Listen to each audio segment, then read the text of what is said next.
Muito boa noite, queridos. A paz do Senhor Jesus. Aleluia. Glória a Deus. Se você pode, tome o seu assento, tome o seu lugar. Nós vamos começar o nosso Tadel nessa noite.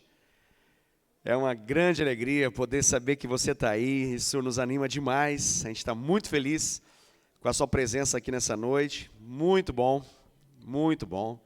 Que Deus possa abençoar a sua vida poderosamente em nome de Jesus. Nós temos hoje aqui pessoas que estão pela primeira vez em nossa igreja. Nós nos alegramos muito com a presença de vocês. Estou vendo ali do lado do Rafael um jovem. Qual o seu nome, querido? Tiago. Deus abençoe você, Tiago. Seja muito bem-vindo, tá bom? Que Deus possa fazer grandes coisas na sua vida, em nome de Jesus. Que bom que você está com a gente. Glória a Deus. E com a Michelle ali, também está conversando agora. Tem um amado irmão ali. Qual o seu nome, querido? Pablo. Seja muito bem-vindo, Pablo. Deus abençoe você, tá? Em nome de Jesus. Que bom que vocês estão conosco aí no nosso Tadel. Os demais, em algum momento, já vieram, ou então em nossos cultos, né? Temos também alguns queridos que já estão conosco há algum tempo, mas no Tadel estão conosco aí. Isso é muito bom. Sejam muito bem-vindos também, em nome de Jesus. Glória a Deus. Glória a Deus. Aleluia. Muito bem. Então, se você pode tomar o seu assento, tome, que a gente vai começar agora o nosso Tadel.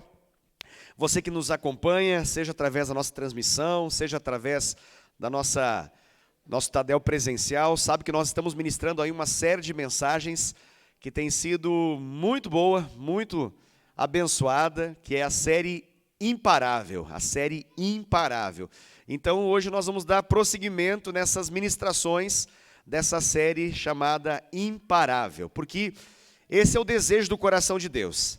Que você não pare, que você não desista, que você não sucumba, que você não se fadigue ao extremo, ao ponto de desistir, ao ponto de não avançar mais. Deus quer que você entenda como que você chega até o final do propósito dele, da carreira que lhe foi proposta, do propósito que ele tem na sua vida. É isso que Deus quer ministrar aos nossos corações. Eu quero começar com o texto que dá base a essa ministração, que se encontra em Hebreus capítulo 12, dos versículos 1 a 3. Se você puder, abra comigo a sua Bíblia. Se você não tiver uma Bíblia, acredito que uma pessoa próxima de você esteja com uma ou aberta ou ligada, e você pode acompanhar essa leitura da palavra de Deus. Então, Hebreus capítulo 12, dos versos 1 até o verso número 3. Esse é o texto base da ministração que nós estamos fazendo dessa série chamada Imparável. À medida que você ler, você já vai entender que Deus se encarrega de nos mostrar algumas realidades que tendem a nos fazer paralisar, a nos impedir a caminhada. Hebreus fica um pouco mais para o final da Bíblia. Se você achou Apocalipse, volta um pouco, logo você acha Hebreus. Hebreus capítulo de número 12, versos de número 1 até o versículo de número 3. Amém? Glória a Deus. Que bom que você conseguiu achar aí. Eu leio então a palavra de Deus, diz assim, ó. Portanto, também nós, visto que temos a rodear-nos tão grande nuvem de testemunhas, desembaraçando-nos de todo o peso e do pecado que tenazmente nos assedia, corramos com perseverança a carreira que nos está proposta, olhando firmemente para o autor e consumador da fé, Jesus, o qual, em troca da alegria que lhe estava proposta, suportou a cruz, não fazendo caso da vergonha ou da ignomínia, e está assentado à destra do trono de Deus. Considerai, pois, atentamente, aquele que suportou tamanha oposição dos pecadores contra si mesmo, para que não vos fatigueis, desmaiando em vossa alma. Até aqui. Bom, eu costumo sempre começar essa ministração da nossa série de mensagens chamada Imparável, com essa explicação desse texto base. Eu sei, você que está conosco aí já pela quinta vez, essa é a nossa quinta ministração, então você já ouviu isso 4 outras vezes, mas é muito importante para que a gente possa alinhar e que a gente possa entender aquilo que Deus está falando no nosso coração. Obrigado, Priscila. Glória a Deus. Então, esse é o texto base para aquilo que a gente está ministrando nesses dias. e você percebeu como que o texto acabou. Como que o texto que nós lemos acabou? Ele acaba com uma expressão na linguagem Almeida, revista e atualizada, que nessa versão está escrito assim, ó, para que não vos fatigueis desmaiando em vossa alma. Interessante isso, porque ele está falando a respeito de não é de um desmaio físico, mas sim de um desmaio na alma. Se um desmaio físico já traz consequências muito complicadas para alguém que tem um desmaio, imagina para a questão da alma. Essa expressão que o autor aqui, o autor de Hebreus está colocando, que é traduzida como desmaiar a alma, está falando a respeito de uma realidade que é vivenciada no interior do ser humano. Glória a Deus, aleluia. Isso é só para você ficar atento, alinhado, acordado, né? Se você estava um pouco disperso, acabou de ficar agora ligadíssimo com aquilo que está sendo ministrado, né? Se alguém estava por desmaiar, acabou de acordar numa tacada só, né? E você pode perceber que é mais ou menos o mesmo som daquele desfibrilador, né? Desfibrilador, aquele negocinho que você coloca assim quando a pessoa apagou e precisa ressuscitar ela. Né? Foi mais ou menos o que aconteceu. Obrigado, Rubens, pela sua colaboração. Sonoplasta aí, né? Não intencional, mas foi bom. Glória a Deus. Então, como eu havia dito, o desmaio físico já traz complicações, da alma então nem se fala, porque o autor de Hebreus não está falando a respeito de um simples desmaio que a gente acorda e volta a fazer o que a gente fazia antes. Ele está falando a respeito de alguém que abandona a caminhada, alguém que desiste de tudo, alguém que no excesso de fadiga, de cansaço, de desânimo, chega ao ponto de desistir da carreira. Aqui o texto está mencionando a respeito de uma carreira, é como se fosse uma maratona. E nessa maratona, nós estamos com uma série de testemunhas nos olhando. A vida é assim, né? Estamos com muitas pessoas nessa maratona. Porém, nessa maratona, o desejo do coração de Deus é que nós possamos chegar até o fim. Chegar até o final. E a gente sabe que, na verdade, para chegar até o fim, nós precisamos olhar firmemente para Jesus. Afinal de contas, Ele é o autor e consumador da nossa fé. É o que o texto está escrito aí. Mas um pouquinho antes disso, o autor de Hebreus, ele fala algumas coisas que são ali fundamentais para essa ministração. Ali ele menciona que tem duas coisas, dois elementos, que se nós não cuidarmos, se nós não tivermos atenção, eles vão nos derrubar. Tem duas coisas aí escritas, que se nós não olharmos com muita atenção, elas se encarregarão de nos fazer desistir. A gente pode até começar bem, mas a gente não vai acabar. A gente não vai chegar até o final. E como Deus não quer apenas que você seja um coelho de maratona que começa muito bem, alucinante, está na frente de todos, mas daqui a pouco para a corrida, não termina. Deus não quer isso de você, nem de mim. Então, Ele nos mostra como que nós devemos viver a vida para poder chegar até o fim. Eu sei que você já sabe, mas eu quero que você interaja comigo, até para poder saber se a gente está falando alguma coisa que você está entendendo aqui, né? O texto está aí, né? Basta ler aquela pergunta fácil, né? Que a interpretação de texto, que o texto está aí escrito, é fácil de responder. Mas é só para você ter a chance. De preferência, você que já sabe muito, dá uns 2 segundinhos antes para poder dar a chance daqueles que estão até agora olhando para alguma coisa ainda, tentando sintonizar na estação certa do dial, né, do rádio, para você poder responder o que eu vou perguntar agora. O texto que eu li, e que eu estou falando sem parar, desde que comecei, fala a respeito de 2 elementos que, se a gente não cuidar, a gente vai desmaiar a alma, fatigar, a gente vai paralisar, não vai chegar até o final. Quais são esses 2 elementos? Vamos lá, vamos ver. Principalmente aqueles que nunca responderam nada no Tadel. Vamos lá, o que diz o texto aí? Fala para mim.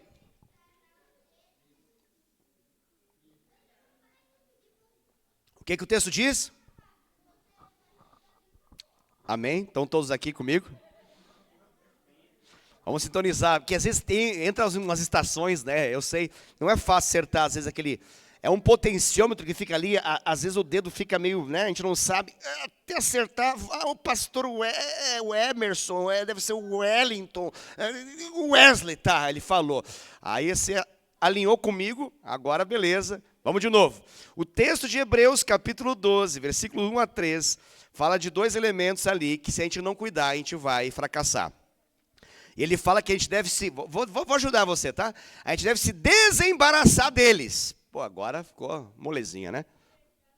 Deve se desembaraçar de quê? de todo peso e de todo pecado que tenazmente nos assedia. Você percebeu que são duas coisas? Uma delas a gente está acostumado já a saber. A gente já sabe que o pecado destrói o nosso relacionamento com Deus, compromete a nossa caminhada, traz ruína para a nossa vida, nos impede de chegar até o final, é a razão do distanciamento de Deus. A gente sabe que o pecado faz isso. Como crentes ou como alguém que conhece pelo menos um pouco do Senhor, da sua palavra, a gente sabe que o pecado, aquilo que é a desobediência à palavra de Deus, se encarrega de nos levar para longe da vontade de Deus. O que a gente não está acostumado a saber é aquilo que o autor de Hebreus chama de peso. E é interessante porque ele não fala que é tudo a mesma coisa, ele fala que é uma coisa e outra coisa. Ele fala que a gente tem que se desembaraçar dessas duas coisas. A gente deve se desembaraçar. O que é desembaraçar, irmão? Tem alguém aí que pode nos explicar o que é desembaraçar? Depois de tanta explicação, né? Já estou na quinta vez falando a mesma coisa. Quem tem cabelo um pouquinho desafiador aí? Que você joga na raiz e aí dá aquela puxada assim, né? Tem alguns irmãos que, né, dão aquela raspada, então tá de boa, né? Tem alguns irmãos que nem precisam mais raspar, a natureza já se encarregou de fazer isso.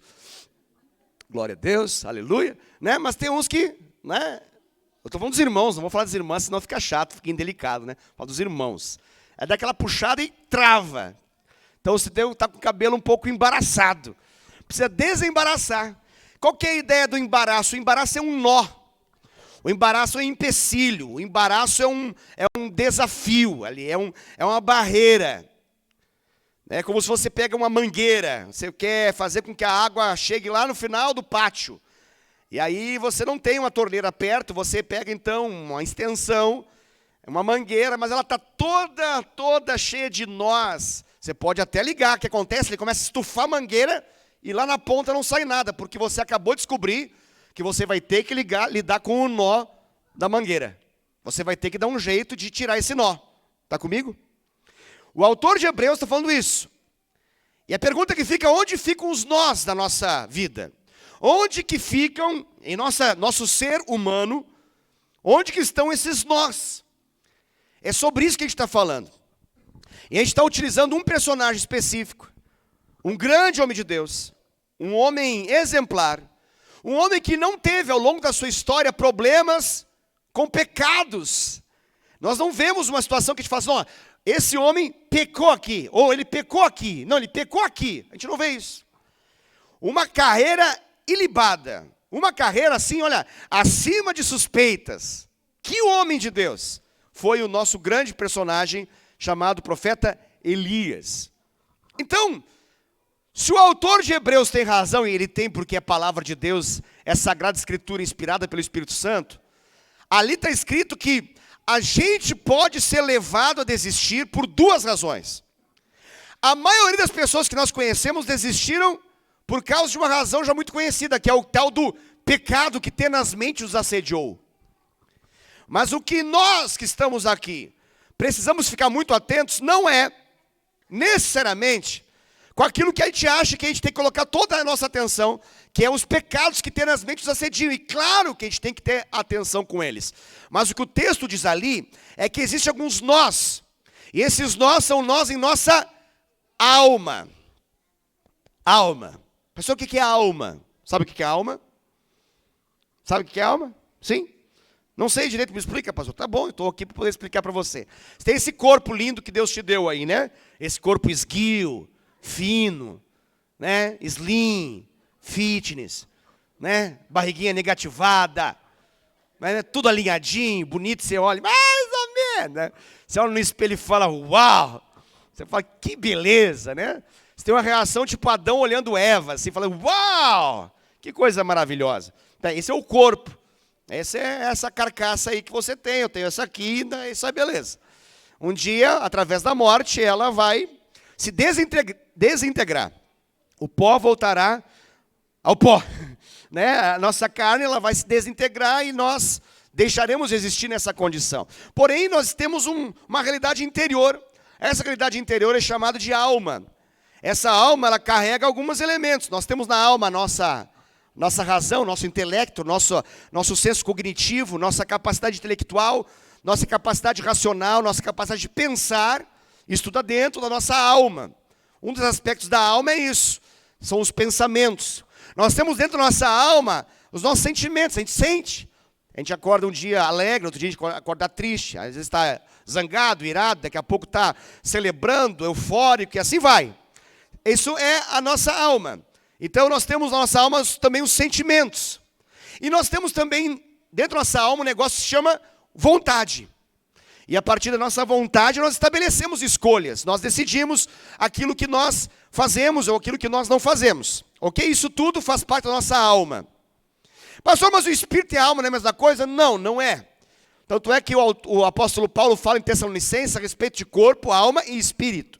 Pastor, o que é o espírito? O espírito é a parte que foi vivificada por meio de Jesus. É a parte que estava morta por causa do pecado, mas através de Jesus ganhou vida. É a parte onde o Espírito Santo de Deus habita. O Espírito Santo se amalgamou ao nosso espírito. Se fez um com o nosso espírito. E hoje então nós temos a própria presença de Deus através do Espírito Santo em nosso espírito humano. Isso é tremendo. De modo que Jesus disse que o nosso espírito está pronto para obedecer a Deus. Ele está totalmente crente, totalmente santo, totalmente dedicado a Deus. Se a gente viver só espiritualmente, glória a Deus e aleluia. O problema é que a gente não vive só espiritualmente, né? Então a gente vive muitas tensões. E a maior parte delas está em função da nossa alma. Porque é essa área aí que acontece o campo de batalha da nossa história. E aí que está a questão. É nessa alma que o texto todo está falando. E o nosso querido Elias, você sabe essa história, se não sabe eu falo rapidamente para você. Ele, diante de um acontecimento, depois de uma experiência de confrontar toda a realidade demoníaca que existia na nação escolhida por Deus, ele confronta os profetas de Baal, os profetas do poste ídolo, e depois de uma grande vitória do Senhor, fogo do céu desce, extermina tudo, acaba com tudo, ele mata os profetas de Baal, ele acaba com a raça de todo mundo lá. Está uma glória, está um avivamento, está uma coisa maravilhosa. Mas depois disso, a Bíblia fala que uma mulher, uma rainha, chamada Jezabel, manda um recado para ele. E diz que assim como ele fez com os profetas de Baal, ela fará assim com ele. E ela lança essa palavra, essa ameaça. E a Bíblia fala que depois dessa ameaça, ele toma um rumo completamente inusitado, completamente diferente. A Bíblia diz que ele, depois dessa ameaça, diante do medo, ele decide ir para o deserto. E no caminho do deserto, ele se encarrega de deixar o seu discípulo, alguém que o acompanhava. Era alguém que estava, um moço do profeta, alguém que estava ali do lado dele. Ele desiste do discipulado com essa pessoa. E ele ruma para dentro do deserto. E a Bíblia fala que ele vai para dentro de uma caverna. E lá nessa caverna é que a nossa história está acontecendo. E a gente está aqui ministrando. E hoje eu tenho mais uma faceta de um peso a mais que a gente não sabia que estava na alma do profeta Elias. E que pode estar na sua alma também. E que pode estar na minha alma também. E que a gente precisa se desembaraçar disso. Lembra do autor de Hebreus? Desembaraçando-nos de todo o peso e de todo o pecado que tenazmente vos assedia. Então, pastor, o que está acontecendo nesses dias? O que o Espírito Santo está fazendo através de cada ministração? O Espírito Santo, ele está pegando cada nó e através da palavra de Deus revelada, ele está tirando esses nós. Sabe aquela obra de você pegar a mangueira e tirar cada nó? Sabe aquela obra de você pegar e alisar o cabelo de modo que não tenha mais nenhum nó? Que não tenha nada que embarace, que prenda, que não vai? Essa é a obra que o Espírito Santo de Deus está fazendo no nosso meio. Só que não está fazendo no nosso cabelo, não. E nem uma mangueira qualquer. Ele está fazendo dentro da gente, em nossa alma. Então a gente já percebeu alguns nós. Quem está com a gente aqui muito atento, muito dedicado, já sabe o que responder, já identificou alguns nós que nós já falamos até então. Algumas ministrações atrás. Qual foi o primeiro nó que a gente mencionou? Qual foi o nome do nó que a gente mencionou? Que estava dentro da alma do Elias e que o fez declarar claramente que Deus estava sendo injusto com ele. Qual é o nome desse nó? Obrigado, Leandro, muito atento, anotando tudo. Quando eu precisar de qualquer palavra dita em qualquer momento na história dessa igreja, desde que o Leandro está aqui, ele tem todos naquele celular ali. E se quebrar o celular, está na nuvem também, glória a Deus. Não é à toa que ele faz parte do Ministério de Redação. Não é à toa que ele está ali anotando tudo enquanto eu falo. Glória a Deus, que bom que você é assim, Leandro. Que Deus possa abençoar cada vez você mais e mais. Então, é isso. Justiça própria é o nome do primeiro nó. Mas alguém que faz a mesma coisa que o Leandro faz ao longo da história da sua igreja. Estou vendo a Débora ali anotando tudo. Vamos ver se a gente consegue acertar a segunda. Agora joguei no colo da Débora ali, né? Agora, ela até vai olhar a anotação agora. Meu Deus do céu. Vou dar até um tempinho para você fazer isso, Débora. Deixei ela vermelha, tadinha. Refletiu a blusa, né? Subiu assim, ó, da blusa ficou no rosto. Brincadeira. Pode ser outra pessoa, não precisa ser a Débora não, tá? Só porque eu vi ela anotando tudo ali, né? Então, talvez ela saiba. Nós falamos depois da justiça própria, nós falamos a respeito de algo. Trabalhamos isso na semana passada, de forma bem intensa, bem forte. Se você lembrar do título da mensagem, você já vai acertar. Mas se você conseguiu ir muito além do título e entender o que Deus falou ao seu coração, nós falamos um tema pesado na semana passada, e você já sabe identificar qual é esse segundo nó que nós falamos, que estava dentro do coração de Elias. Alguém pode mencionar para nós, por gentileza? Além do Leandro.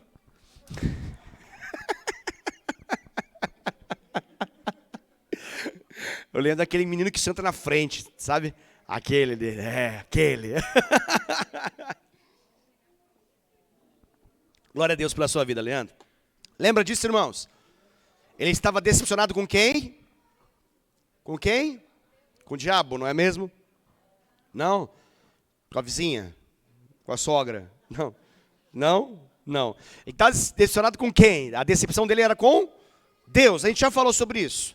Pastor, me interessei, não ouvi nada a respeito disso. Dormi na semana passada, não vi o Tadel, não vi até agora a transmissão, a gravação. Posso ver? Com certeza. Veja, e talvez você possa identificar na sua vida esse nó, de em algum momento você ter ficado decepcionado com Deus. Pastor, mas pode ficar decepcionado com Deus? Decepção acontece quando, irmãos? Decepção acontece toda vez que se cria expectativa. Quando uma expectativa não é correspondida do mesmo modo que nós esperamos, isso gera uma decepção.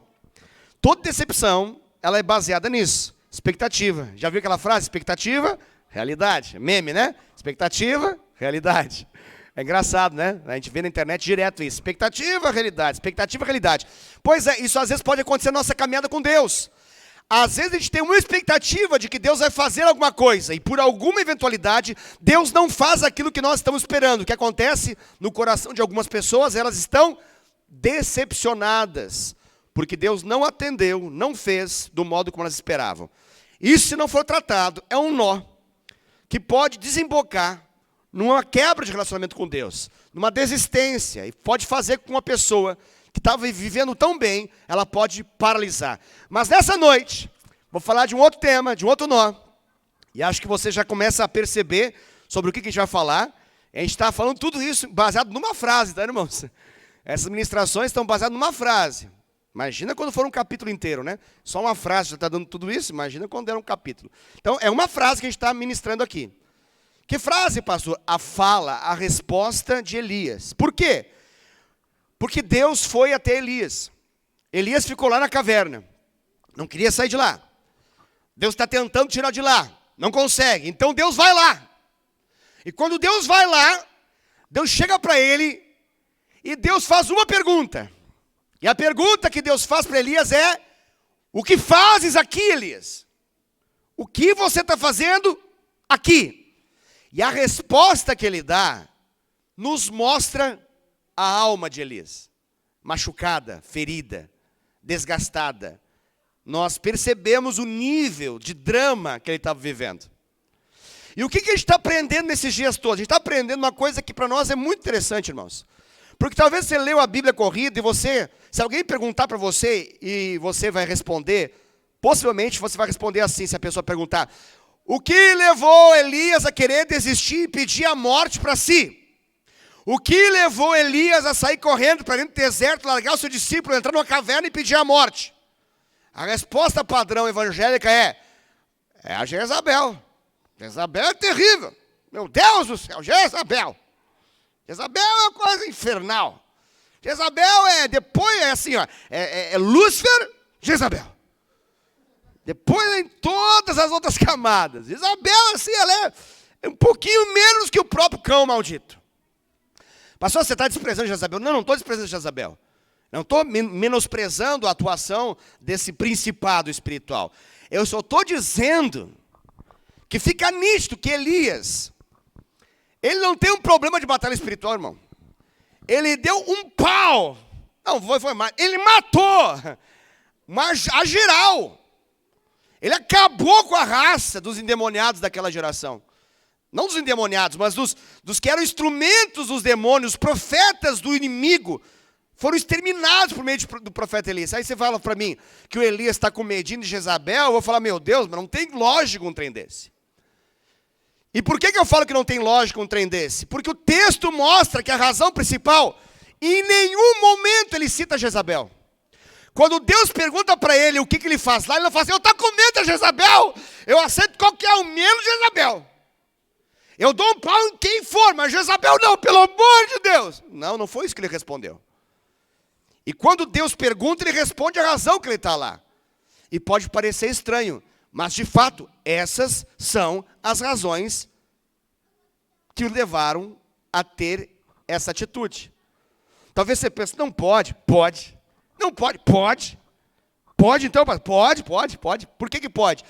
Porque essas são as mesmas razões que muitas pessoas em nossa geração também abandonam, deixam, desistem, param, não querem mais. São as mesmas razões. Quais são elas? Pesos na alma. Justiça própria, decepcionados com Deus. E o tema dessa noite que é decepcionado com quem? Com as pessoas. Então o tema dessa noite é sobre decepção com pessoas. Anota aí que a semana que vem eu pergunto e você já sabe o que responder. Não deixa só o Leandro responder. Você se antecipa o Leandro e fala, decepção com as pessoas, pastor. Aleluia. Amém? Glória a Deus. Então vamos avançar. Bom,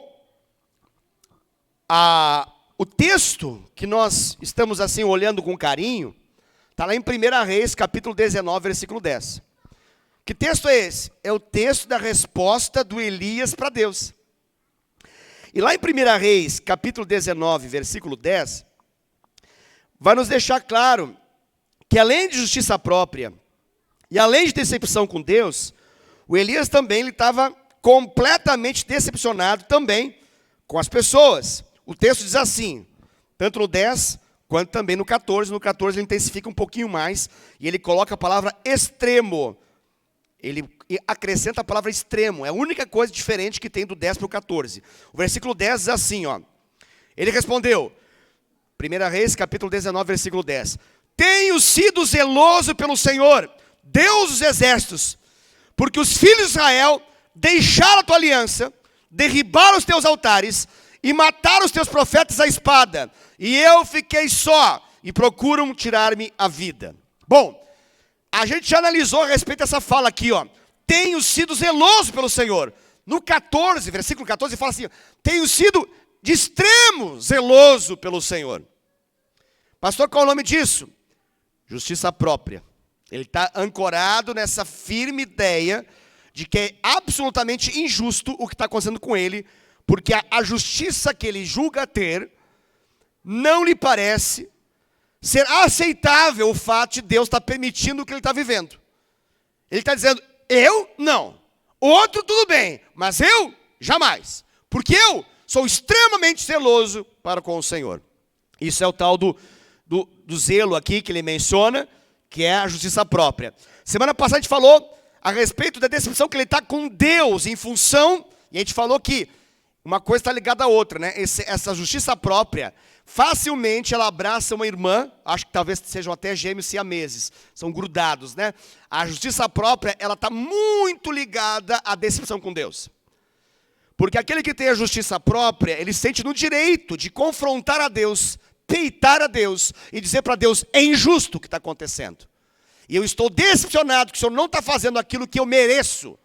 Então não é uma base de graça, mas é uma ideia de troca. E a pessoa sente no direito de poder peitar a Deus e dizer assim, não aceito. Isso não, comigo não. Com outro, tudo bem, comigo não. Então a decepção com Deus já foi entendida. Agora detalhe, qual é o peso da mensagem aqui? O peso da mensagem está nesse versículo, quando ele fala ali, ó. Porque os filhos de Israel deixaram a tua aliança, derribaram os teus altares e mataram os teus profetas à espada. Pastor, qual é o nome disso? O que ele está falando aqui, eu estou chamando de decepção com as pessoas. Ele está decepcionado com a atitude, com a postura das pessoas. Pastor, me explica melhor o que você quer dizer. Eu explico para você. Irmãos, quando a gente é traído, quando a gente é humilhado por alguém que a gente conhece pouco, isso já nos traz problemas.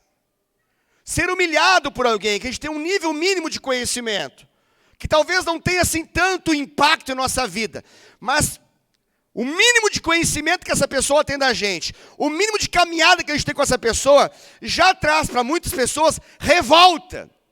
Uma revolta em nome do quê? Em nome da humilhação, em nome da traição. Isso já dá um desgaste para a alma humana. Agora, quando você não está falando de gente que você conhece pouco, mas sim de gente que, na verdade, você tem grande expectativa, pessoas que você, na verdade, ama, que você caminha junto, que você se dedica, que você trabalha para que elas possam ter uma resposta muito melhor, uma atitude muito melhor, quando essa decepção acontece, quando essa injustiça se manifesta, essa ferida acontece no coração de uma pessoa que foi humilhada, traída por alguém que ama, isso é o que alguns chamam assim, o fim da picada. Ou é o fim do mundo. Por quê? Porque é duro demais esse golpe.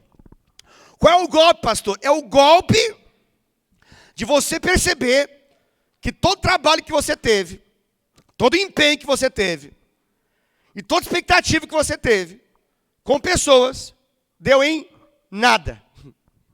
Então Elias, ele está pensando sobre isso para poder responder para Deus. Quando Deus pergunta para ele o que se faz aí, ele está pensando no quê? Ele está pensando no quão justo ele é, no quão decepcionado com Deus ele está, e o quão decepcionado com as pessoas ele também está. Por quê? Porque ele esperava outra reação daquelas pessoas que ele serviu na sua geração. Lembremos, o Elias, ele é o profeta da vez. O Elias é o grande homem de Deus de uma geração inteira. Ele é o homem mais usado por Deus naquele momento histórico. E naturalmente, como uma alma humana qualquer, ele tem expectativas. Ele é um homem como a gente, semelhante a nós. E ele nutre expectativas que as pessoas pudessem reagir diferente. E as pessoas que ele serviu e se empenhou, reagiram completamente diferente do que ele imaginava. Então ele não podia imaginar que aquele povo poderia ser capaz de tanta injustiça, de tanta maledicência, de um comportamento completamente contrário àquilo que ele imaginava que as pessoas teriam. Então isso fez com que ele tivesse muito desapontado. O desapontamento dele criou um peso, e esse peso foi também, que somado a outros, o induziu para dentro da caverna da depressão, da desilusão, do desapontamento. Ele está ao ponto de desistir. Ele está pedindo para Deus, Deus, me mata. Eu não quero mais viver. Razões? Uma delas, decepção com as pessoas. E a gente achava que o problema era Jezabel, né? E a gente achava que a treta com a Jezabel era a razão principal do Elias a querer acabar com tudo. Irmãos, é óbvio que a Jezabel tem o seu papel.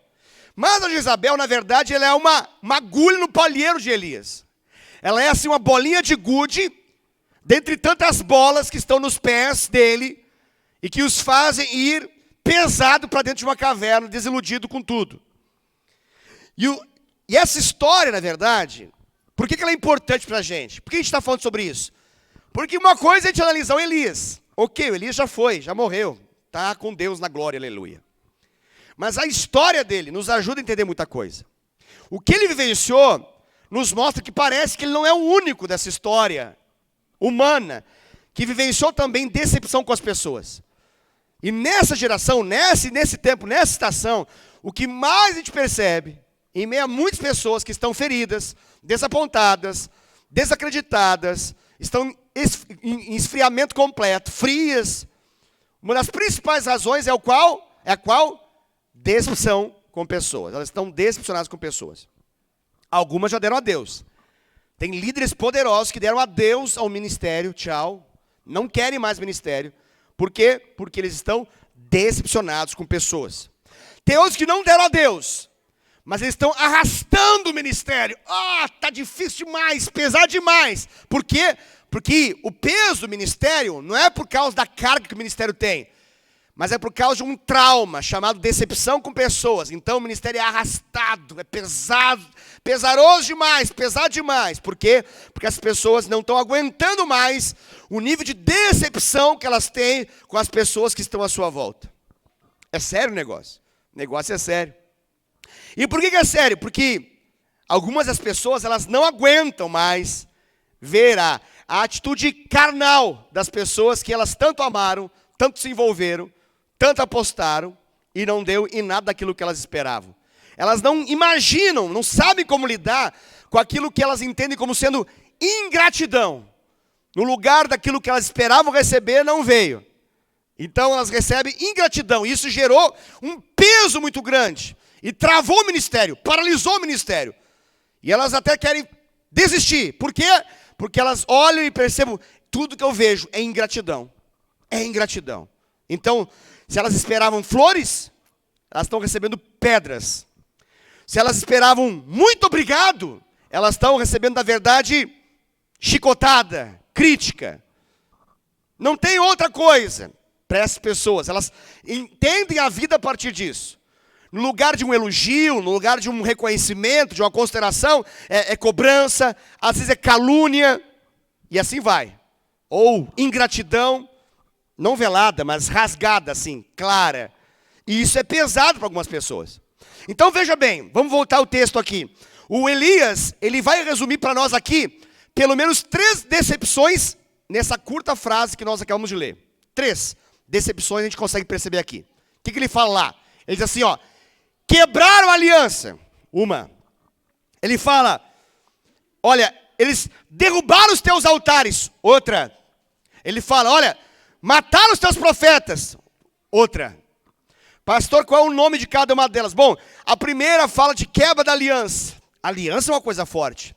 Aliança é relacionamento, é amizade. Aliança é muito mais do que um contrato. A aliança é firmada em nome de amor, em nome de compreensão, de aceitação, de fidelidade, de comprometimento. É coisa forte, aliança é coisa forte. Ele fala, olha, as pessoas quebraram a aliança. Nossa, o que tem de gente, na verdade, paralisada por causa desse tema. Por quê? Porque o que eles conseguem perceber é que no lugar de fidelidade em relação à aliança, o que se tem é infidelidade em relação à aliança. Se a pessoa desenvolveu a expectativa que as pessoas que ele ministrou, amou, cuidou, e tão fortemente se envolveu, pudesse, na verdade, trazer como resultado e resposta uma aliança firme, consolidada, e ele olha, e na verdade, o que ele percebe, na verdade, é algo completamente de infidelidade, desonestidade. Isso gera um drama muito grande. Tem muitas pessoas que falam que, elas dizem assim, eu não confio mais nas pessoas. Não confio mais nas pessoas. Já deve ter ouvido alguém mencionar a respeito disso. Tem gente que fala assim, eu não confio mais em ninguém. Por que elas falam isso? Porque elas estão decepcionadas. Com quem? Com pessoas. Por causa do quê? Por causa de quebras de aliança. Então essas quebras de aliança fazem com que a pessoa desista. E algumas, na verdade, ao desistir, o que elas fazem? Elas entram nessa caverna destrutiva, né? Essa caverna aí que o Elias vai entrar. Tem outro ali que ele chama de derrubar os teus altares. O que são os altares? Os altares foram feitos por homens de Deus. Os altares foram feitos para poder ali ser o lugar da manifestação do poder de Deus. Mas quem construiu aquilo ali foram autoridades, homens de Deus, zelosos em Deus. Qual o tema ali? O tema da desonra àquilo que as autoridades fazem. Veja bem, entenda o que eu estou querendo mencionar. Além da quebra da aliança, uma outra coisa que acontece aqui, que o Elias está dizendo para nós, é que ele está decepcionado com as pessoas porque elas desrespeitam as autoridades. Elas não têm mais nenhum valor, elas não têm mais pudor, elas não têm mais um princípio de honra à autoridade. Elas não estão nem aí mais para nada. Então isso é forte mais, porque quando a gente tem que lidar com esse tema da desonra, esse princípio aqui da honra, isso é difícil, sabe, irmãos? Por quê? Porque o Elias, assim como qualquer pessoa, a pessoa é tentada a entrar em carnalidade, ou tentada a entrar em desistência. No caso específico aqui, o Elias escolheu a segunda opção. Ele não entrou em carnalidade, mas ele entrou em desistência. Ele falou assim, eu desisto. Meu negócio não é mais com gente, não. Eu vou ficar aqui no escurinho da caverna e chega. Esperar a morte chegar, não aguento mais ver gente. Chega, não, desisto. Desisto de ser humano. Acabou. Por quê? Porque ele está dizendo, ó, as pessoas não reconhecem a autoridade. E elas afrontam continuamente a autoridade de Deus. De Deus e daqueles a quem Deus destinou autoridade. Então, ele está se colocando nessa posição. Por quê? Porque ele se entende hierarquicamente alguém que está como uma cobertura, como uma autoridade. Alguém que está ali em nome do Senhor ministrando outras vidas. E os altares edificados foram todos derrubados. Ele falou, olha, o povo não está fazendo mais, não está nem aí para o sagrado. Virou tudo profano. Você acha que eles estão preocupados com princípios? Com valores? Difícil, não é mesmo? Essa é a condição aqui do nosso querido Elias. É como se estivesse dizendo assim, ó, eu estou recebendo punhalada nas costas já há muito tempo. É que não parecia, porque eu estava muito fortalecido, mas agora eu estou enfraquecido demais, os pesos se agigantaram dentro de mim.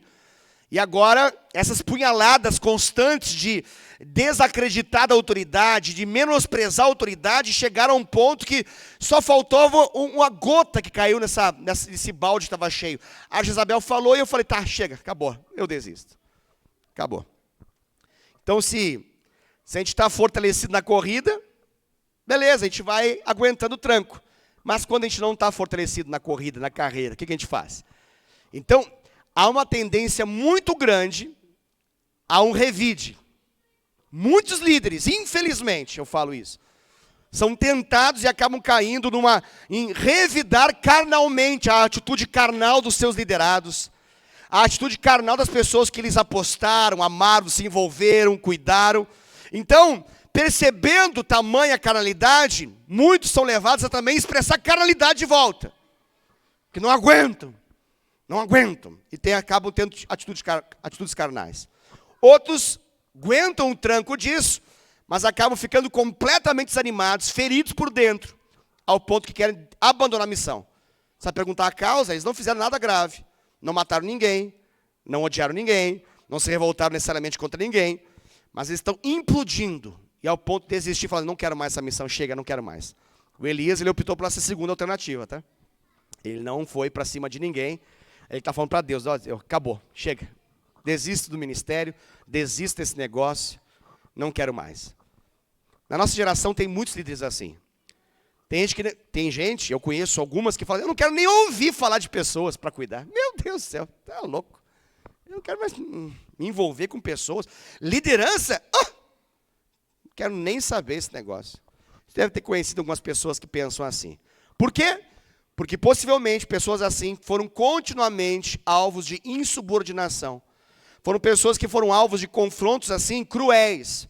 Foram criticados assim de forma impiedosa. No lugar de serem amados, honrados, respeitados, foram na verdade assim, ó, vilipendiados, envergonhados em meio a tudo aquilo que esperavam. Não receberam honra. No lugar de honra, receberam desonra. E isso se voltou para dentro como uma ferida no coração. Ele fala de uma terceira possibilidade ali. Ele fala também que mataram os profetas, não é mesmo? Ele fala de uma agressão. Ali um tema é a agressão. E eu nem consigo imaginar o tamanho dessa realidade aqui, porque a gente não vivencia ela toda hora. Mas eu consigo entendê-la em partes. E eu diria que ela é quase insuportável. Esse nível aqui, que é o terceiro que ele menciona, é quase insuportável. Por quê? Porque é viver um clima de muita agressividade, extrema agressividade.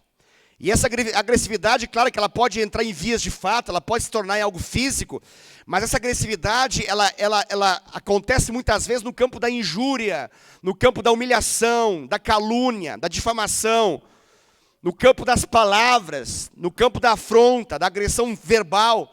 E eu nem sei dizer para você o que é pior. Eu não sei dizer para você se a agressão física é pior que a agressão verbal, porque às vezes eu acho que é mais fácil a gente receber um tapa. Acho que cura mais rápido do que algumas palavras que são liberadas. Às vezes parece que é até mais fácil de receber um coice, receber um soco, receber talvez um pontapé. Eu acho que, não sei, meu modo de pensar, não sei avaliar isso, Porque, na verdade, as duas são capazes de matar. Tanto a violência física pode levar ao nível do óbito, quanto também a agressão verbal ela pode matar. É mesmo, pastor? Sim. O João foi um discípulo do Senhor Jesus. Ele vai escrever isso lá em 1 João 3, capítulo 3, versículo 15. Eu leio para você, diz assim, ó, 1 João 3,15. Todo aquele que odeia o seu irmão é assassino. Olha que forte. Todo aquele que odeia o seu irmão é assassino. Então não briga comigo. A Bíblia fala, o João falou, discípulo de Jesus, é bíblico, ele falou, quem odeia o seu irmão, para Deus é um assassino. Então, eu não sei diferenciar alguém que dá um tiro na cara do outro, de alguém que odeia o seu irmão, porque biblicamente dá igual. O que a Bíblia está falando é que o ódio, ele mata. O ódio mata. Assim como o espancamento mata, o ódio também mata. As palavras mal ditas, mal mencionadas, mal declaradas, elas têm o poder de destruir tanto quanto a agressão. Então é muito desafiador esse tema. Muito desafiador. Bom, a gente está chegando no final da mensagem, né? A gente precisa entender como é que a gente lida com isso. E eu quero dizer para você que, graças a Deus, nós temos um antídoto para esse veneno. Graças a Deus. A gente tem um antídoto contra a decepção. Que anula o veneno. E é um veneno mortal. Você já deu para perceber aí, né? Com a vida de Elias, você já conseguiu perceber que o negócio é complicado. Então, existe um segredo. E esse segredo, na verdade, está ligado à maneira como nós olhamos o nosso chamado em Deus. Veja bem. Para tudo e analisa o que eu estou falando, porque é muito importante o que eu estou dizendo.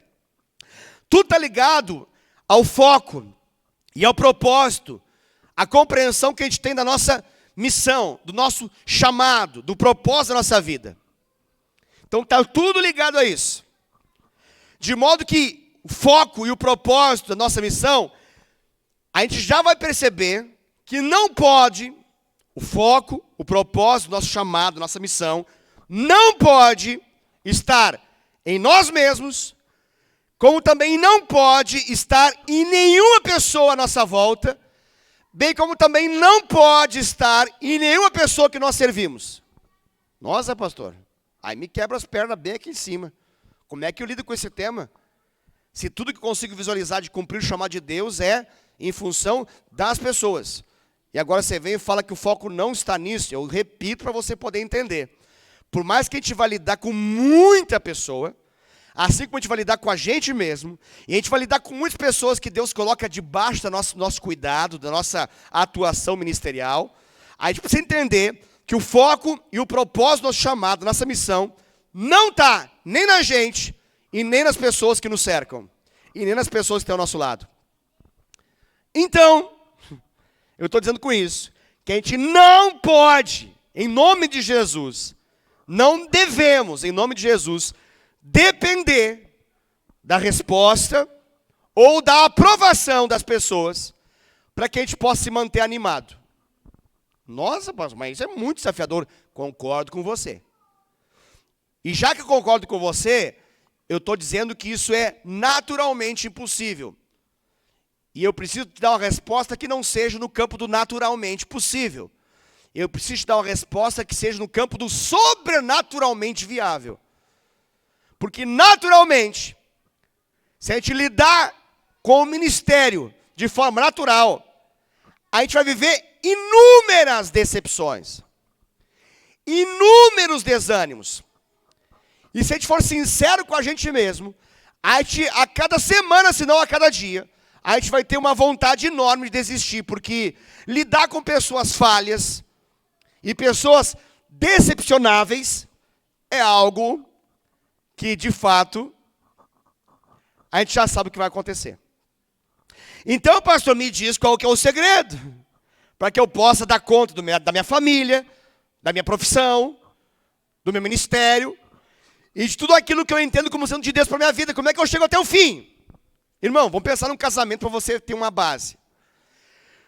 Se eu for depender das respostas da DAI, para que eu possa garantir para você, para mim e para Deus, que eu vou chegar até o final do meu casamento com a morte nos separando, eu vou dizer para você que possivelmente eu não vou conseguir chegar até o final do meu casamento com a morte me separando, porque ela vai me desanimar. Assim como eu vou desanimar ela muitas vezes. Assim como ela vai me decepcionar, eu vou decepcionar ela muitas vezes. Então o meu foco de ânimo não pode estar nela. Assim como o foco dela não pode estar em mim. Não pode. Aí você me pergunta, então como é que se chega até o final de um casamento? E eu repito aquilo que você já sabe. É no Senhor. É em Deus. Não tem como ser na outra pessoa que está ao nosso lado. Se a base que eu acabei de explicar em relação ao casamento, de como o casamento é duradouro, feliz, bem-sucedido, sendo que você é animado por aquele que é a fonte eterna, contínua de ânimo, que é o Senhor, e não necessariamente aquilo que a pessoa faz para você, então a mesma resposta eu posso dar em relação ao ministério. A mesma coisa a gente pode falar em relação ao ministério. Por quê? Quem deu o ministério para a gente? Quem deu o ministério para a gente? Foi? Foi Deus. Então, quem na verdade, em todo o tempo trabalha para que o ministério possa alcançar êxito, chegar até o fim, é quem?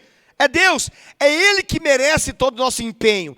É Ele que merece toda a nossa dedicação. Olha, o Paulo vai resumir esse negócio. Como é que o Paulo resume esse negócio?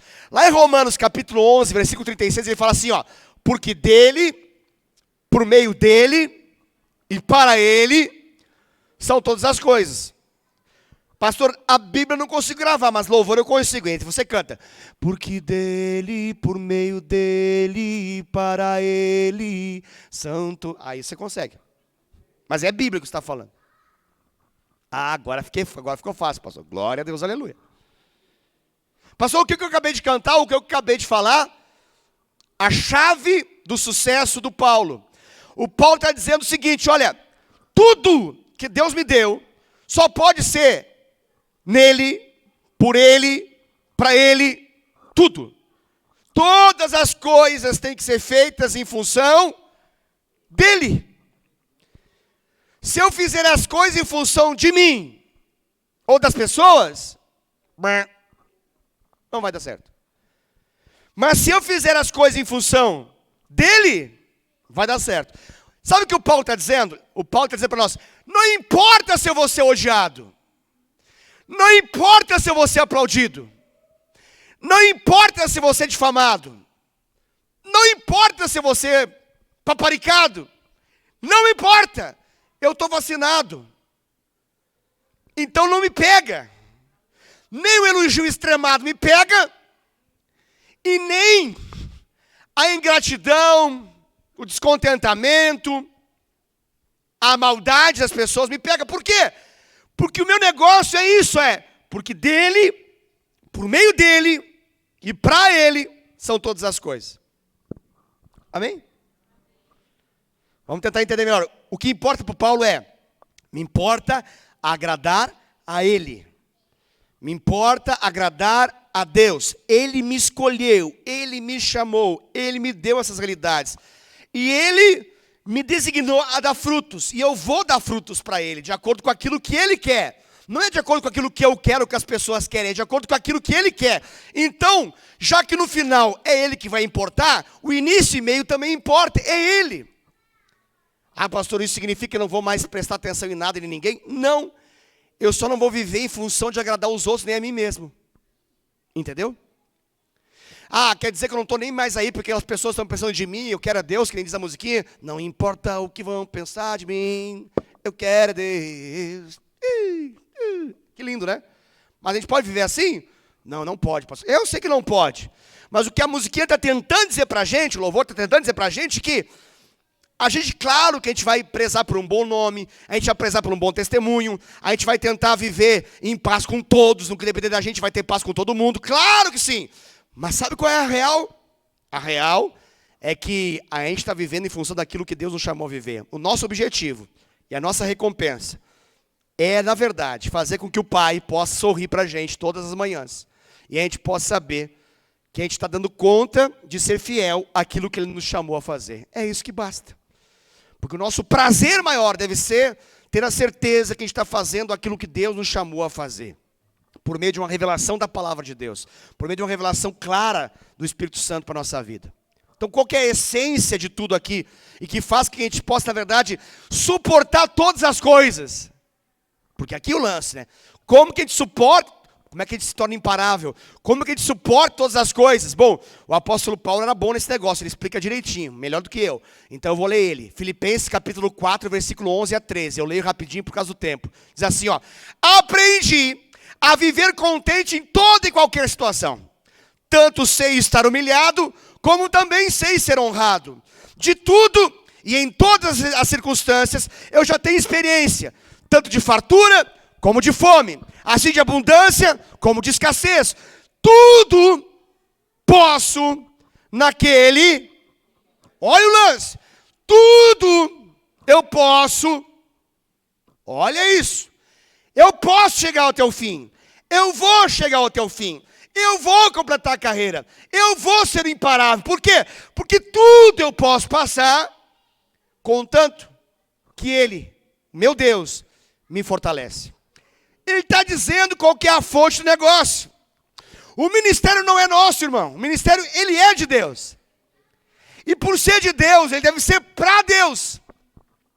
Se a gente não vive aquilo que Deus nos chamou a viver para Ele, a gente vai possivelmente ter problema na caminhada. Mas o apóstolo Paulo está dizendo como que a gente vai viver essa vida. E ele tem uma receita para a gente, né? Ele tem uma receita de como que a gente vive uma vida assim, imparável.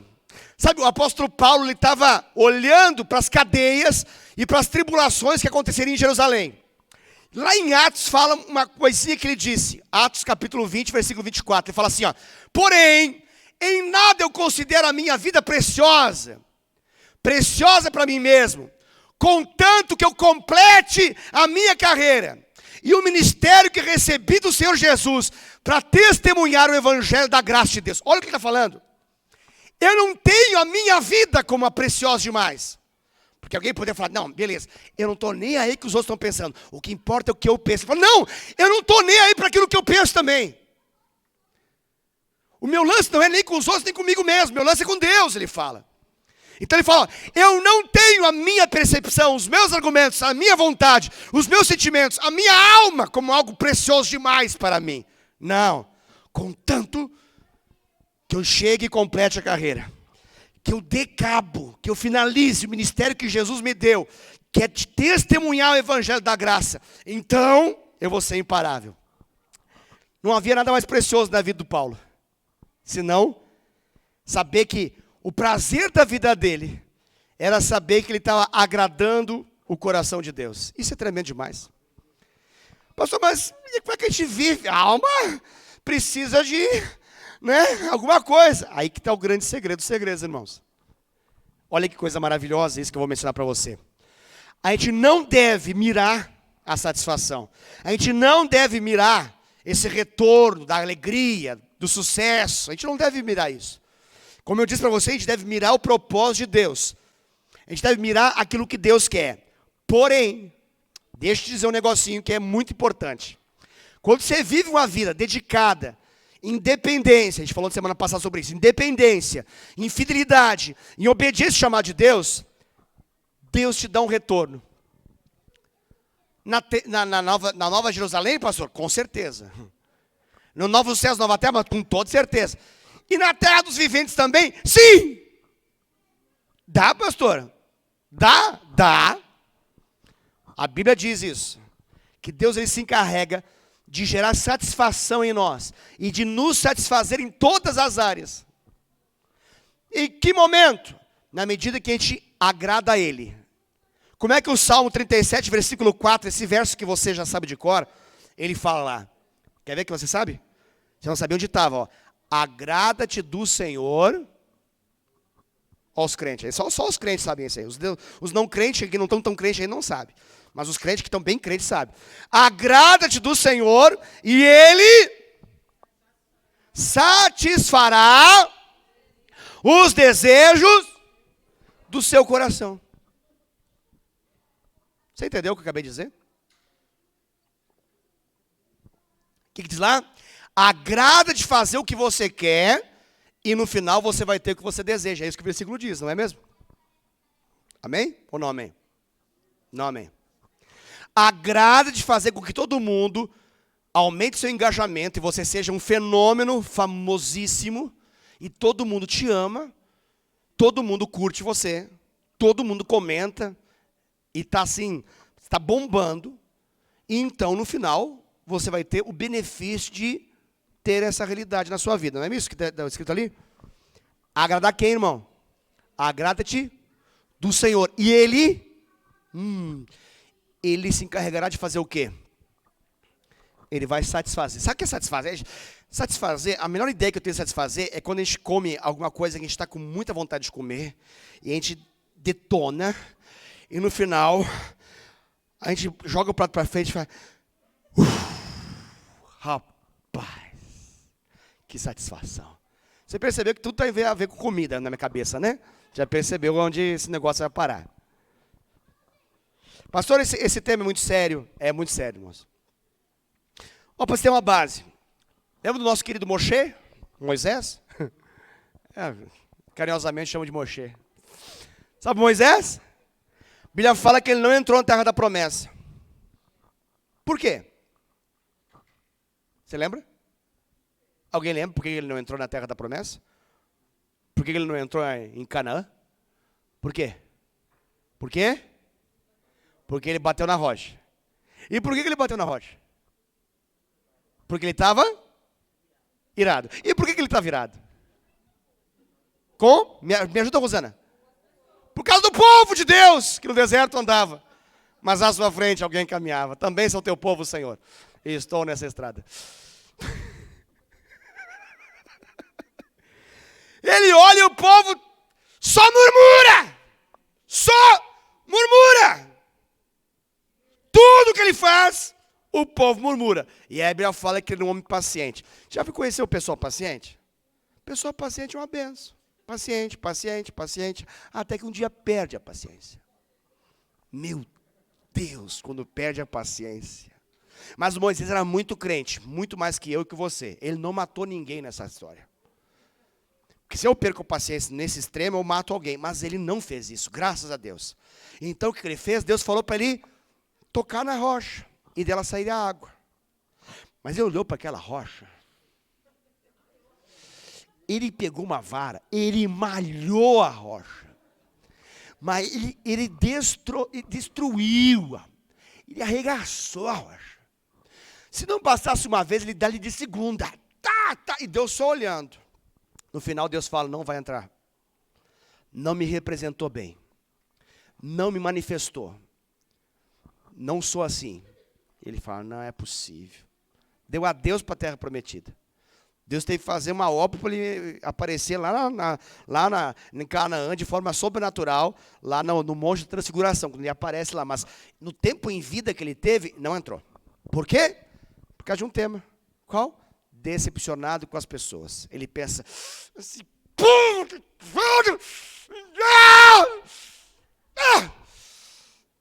você está entendendo onde que ele queria bater, né? Deu para entender. Mas ele descontou na rocha, irmão. Mas com uma vontade, e Deus percebeu. Ele detonou a rocha. Por quê? Decepcionado com as pessoas. Você consegue entender o drama dessa história, irmãos? Pastor, então o que a gente tem que mirar? Mira Jesus, irmão. O que diz lá em Hebreus capítulo 12? Você tem que olhar firmemente para o autor e consumador da vossa fé. E lá explica por quê. Porque ele foi provado ao extremo. E mesmo provado ao extremo, ele não desiste. Agora, para fazer sintonia com o que eu acabei de falar, a pergunta que fica, tá, beleza, Jesus. Mas qual o segredo de Jesus? Vamos ao segredo de Jesus. Eu vou ler para você, vou ler rapidamente. João capítulo 6, versículo 38 e João capítulo 4, versículo 34. Lá diz assim, ó: porque eu desci do céu, não para fazer a minha própria vontade, e sim a vontade daquele que me enviou. Jesus está falando isso. Ele fala, eu não estou aqui para fazer a minha própria vontade, mas sim fazer a vontade daquele que me enviou. Olha o que ele vai dizer agora. A minha comida consiste, os limites da minha comida, consiste, a minha alimentação, a minha dieta, consiste em fazer a vontade daquele que me enviou e realizar a sua obra. Você está entendendo, irmão? Quem aqui come todo dia? Tem que comer todo dia. Graças a Deus a gente come todo dia. Dá para perceber. Estamos comendo bem pra caramba. Glória a Deus por isso. Né? Porque comida é essencial. Comida traz o quê? Comida traz força, sustento, vigor. Agora, olha o detalhe. O que Jesus está falando? Que assim como a comida traz força, sustento e vigor, ele está dizendo, olha, o meu sustento, a minha força, o meu vigor está numa única coisa. É numa única coisa. Eu vou dar a minha vida por bilhões de pessoas. Mas eu estou mirando uma coisa. Olha isso. Eu vou me entregar e vou realizar completamente a carreira que me foi proposta. Eu vou para a cruz. Mas nesse caminho eu vou ser provado muito. E eu vou ter inúmeras chances de me decepcionar com as pessoas. Dentre todas as pessoas que já existiram, Jesus está pensando, vou ser o que mais terei razões para não chegar até o fim. Mas eu vou chegar até o fim. Sabe por quê? Porque a minha vontade não importa, e sim a vontade daquele que me enviou. E a minha comida consiste numa única coisa: agradar ao Pai e fazer aquilo que é a vontade dele. Fazer o que ele quer. É isso que me importa. Você está conseguindo entender o segredo dos segredos? Pastor, como é que a gente combate a decepção com outras pessoas? Simples. É entender que o que nos traz vigor, ânimo, e nos mantém firme no propósito, é Ele. Nosso relacionamento com o Pai precisa ser tão fortalecido, tão firme. A nossa dependência de Deus precisa ser tão forte, que a gente não precisa da aprovação das pessoas para poder estar bem ou estar mal. Porque a gente está nutrido constantemente, diariamente no Senhor. Então, tem reconhecimento? Não tem reconhecimento? Ok. Eu estou sempre constantemente acertando e alinhando para poder saber o que eu fiz ou o que eu não fiz. Aquilo que eu agi ou que eu não agi. Está de acordo com a vontade do meu Pai? Então eu conserto de acordo com a vontade do meu Pai. Porque me importa praticar a vontade do meu Pai. Me cumpre isso. E isso, Jesus está dizendo, isso me faz feliz. É isso que me mantém assim. O segredo da minha vida, de viver essa vida espiritual, é independente de ser amado ou aplaudido, é ao final saber, hoje eu cumpri completamente a vontade do meu Pai. E é por isso que ele completa a carreira. Acabou o nosso tempo, eu vou terminar com essa última história. E essa última história é interessante porque é o famoso fogo amigo. Sabe o que é o fogo amigo? Fogo amigo é uma maneira de dizer assim, quando está na batalha, de repente, dois soldados ou as pessoas que estão ali ligadas numa mesma batalha, sem querer, tentando atirar em alguém do inimigo, acaba acertando seu próprio companheiro. Essa é a ideia de fogo amigo. Então, como lidar com fogo amigo? Eu me lembrei aqui de uma experiência bíblica muito interessante, que é a história de José. Porque ninguém tão próximo para trair, humilhar alguém do que os da sua própria casa. E a história de José é justamente isso. Quem foi José? Alguém que foi muito amado pelo seu pai, predileto para o seu pai, e em função dos sonhos de Deus, da vontade de Deus, ele foi odiado pelos seus irmãos. Em consequência disso, os irmãos o venderam para ser escravo. Em consequência disso, ele vai parar e vai ser escolhido para ser um servo de um dos funcionários do faraó, que é o Potifar. Lá, mais uma vez, ele vai ser injustiçado, porque a mulher do Potifar vai dar em cima dele. E ao dar em cima dele, ela faz uma história de modo que pareça que ele está se insinuando para ela, quando na verdade ela quer dormir com ele a todo custo. Resultado dessa história, ele vai ficar preso agora no cárcere do rei. E as coisas parecem estar dando tudo errado. E agora, nesse exato momento histórico, sonhos de pessoas ali como encarcerados acontecem. Um padeiro, um copeiro sonham, ele revela os sonhos de ambos, e ele diz para aquele que está saindo, um vai morrer e o outro está saindo, ele fala assim, olha, lembra-te de mim quando você estiver com o faraó. Passam 2 anos, ele é esquecido por aquele que ele profeticamente libertou das cadeias. Olha isso, irmão. O que você é apostar em pessoas? O que é você investir em vidas? O que é você assim, ser usado por Deus, poder mostrar a realidade espiritual para a vida de pessoas? Olha que coisa linda, maravilhosa. Tem gente aí clamando para isso, né? Ai, eu quero revelar sonhos. Ai, eu quero profetizar. Ai, eu quero ser... glória a Deus, aleluia. Mas no meio do caminho pode acontecer as pessoas te esquecerem. No meio do caminho pode acontecer de injustiça acontecerem. Gente pode preparar uma emboscada para você ser injustiçado nessa história. O que eu faço, pastor? Lembra do José. Aí quando se menos espera, o faraó tem sonhos, você sabe o que acontece? O faraó chama, ninguém consegue imaginar o sonho dele. Ele revela. Resultado dessa história, ele vai se transformar em governador do Egito. Fome no mundo. O que acontece? Israel está com fome. E agora vem quem? Uma família vem. E se aproxima de onde o governador do Egito ali, abaixo do faraó, está governando e controlando todo o estoque de comida daquela geração. Quem são as pessoas? Quem é essa família?